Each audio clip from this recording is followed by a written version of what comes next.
Olá, meus irmãos, estamos aqui mais uma vez com o nosso Café Católico Expresso, o seu podcast, meditando no segundo domingo do Advento do ano A. Vejam, vamos então nos ambientando, preparar para acender a segunda vela do Advento, vamos meditando e vamos pensando no que nos convida a Igreja nesse segundo domingo. Temos como leituras os profetas Isaías, de 11, de 1 a 10, o Salmo 71, Romanos 15, de 4 a 9, e o Evangelho de São Mateus, capítulo 3, versículos de 1 a 12. Vamos então fazer esse caminho primeiro pela Sagrada Escritura, como nos convida a Santa Igreja. Em Isaías, capítulo 11, versículo de 1 a 10, fala que um ramo sairá do tronco de Jessé. Esse ramo vai brotar e ter raízes. E quando isso acontecer, ele vai tratar tudo com justiça. Tudo terá justiça. Haverá uma justiça divina quando esse tronco vier. E nesse tempo, o bezerro e o leão vão andar juntos, a vaca e o urso vão estar juntos, o leão se alimentará de forragem como o boi, a criança de peito poderá brincar junto à cova das cobras. Ninguém fará mal, nem destruição nenhuma vai acontecer no seu monte santo. Esse é o convite do profeta Isaías. No Salmo 71, 72, nós vamos ter um outro tipo de convite, mas relacionado também a essa mesma leitura. Veja, ele vai dizer, é um salmo do rei prometido, que ele diz para a gente que as montanhas e colinas trazer a paz ao povo, com justiça ele julgue os pobres do povo, salve os filhos do indigente. Que em seus dias floresça a justiça, no versículo 7, e muita paz até o fim das luas. Que domine do mar a mar, desde o rio até os confins da terra. Nos versículos 12 e 13 ele diz: pois ele liberta o indigente que aclama e o pobre que ele tem não tem protetor. Tem compaixão do fraco e do indigente e salva a vida dos indigentes. O Salmo, mais uma vez, é um convite, mas é um convite para uma justiça que olha para o pobre, para o pequeno, para o indigente. Repare que, enquanto Isaías fala exatamente dos animaizinhos que um poderia agredir ao outro, aqui ele fala do cuidado às pessoas, dos diferentes, dos mais fracos. Já em Romanos 15, de 4 a 9, São Paulo vai dizer: tudo o que foi escrito no passado foi escrito para a nossa instrução, a fim de que pela paciência e consolação que vem das Escrituras tenhamos esperança. O Deus da paciência e da consolação vos conceda que alimenteis os mesmos sentimentos uns para com os outros, segundo Jesus Cristo. A paz. É um Deus que nos tem consolação e nos concede a esperança. Por que meio? Pelas Sagradas Escrituras, para que tenhamos instrução, tenhamos paciência.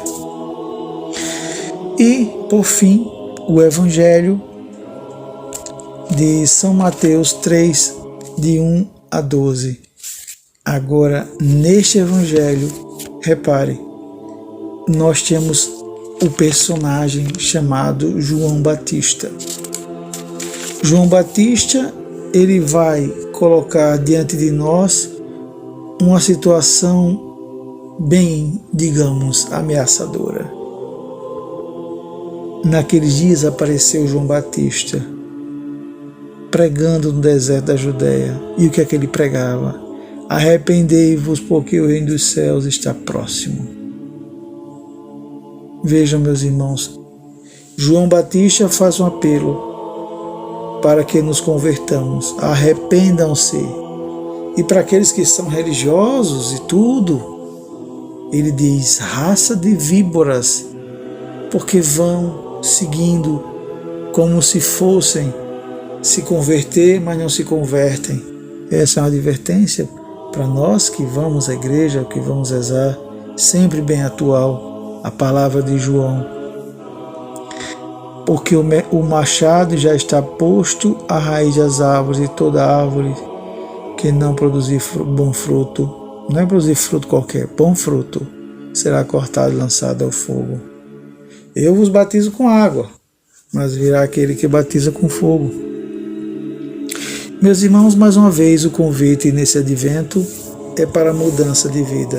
Enquanto no primeiro domingo do advento era para que tivéssemos coragem e subíssemos, vamos subir para a casa do Senhor, este agora nos faz que, uma vez chegados até a casa do Senhor, tenhamos paz uns com os outros, tenhamos os mesmos sentimentos de Cristo. E, nesse mesmo tempo, pratiquemos a justiça com o pobre, com o indigente, com aquele que está abandonado. Por isso o machado está posto, para que não pensemos que uma vez chegados à casa do Senhor, pronto, estamos salvos, nada precisamos fazer. Precisamos sim, precisamos praticar a justiça. E como vamos fazer isso? São Paulo dá a dica. A Sagrada Escritura é justamente a medida que precisamos. Tudo que foi escrito no passado foi escrito para nossa instrução, a fim de que pela paciência e consolação que vem das Escrituras tenhamos esperança. São Paulo ainda nesse trecho, ele vai dizer que no finzinho ele diz, por isso eu vos bendirei entre as nações e cantarei a glória do seu nome. Repare que para mostrar a fidelidade de Deus e confirmar as promessas feitas aos nossos antepassados, ele vai falar a distinção entre judeus e os pagãos. Nós não somos mais povos divididos, somos um único povo. E por sermos um único povo, temos que praticar a justiça. Temos que ter as consolações de Cristo e a esperança em Cristo. Porque sim, as adversidades vêm, meus irmãos. As adversidades não pararão. Mas nós temos que ter os olhos fixos em Cristo Jesus. Manter os olhos fixos em Cristo Jesus, mantendo os olhos nele, tenhamos esperança. Porque Ele é o Deus da vida. Ele não é o Deus da morte. Ele não é o Deus do fracasso. Ele é o Deus da vitória. Ele não é o Deus da mendicância. É o Deus da prosperidade no amor, na caridade, na fraternidade. Temos os sentimentos de Cristo. Meus irmãos, nesse segundo domingo do Advento, que já caminhamos para o encontro com Cristo, tenhamos, meus irmãos, tenhamos os afetos de Cristo. Debrucemo-nos sobre a figura de João, que parece ameaçadora, mas é ameaçadora para os que não têm fé, para os que não creem. Espero encontrar vocês no próximo podcast, tá bem? Então, sigamos com os olhos fixos em Cristo Jesus e tenhamos os sentimentos de Cristo uns para com os outros. Até mais.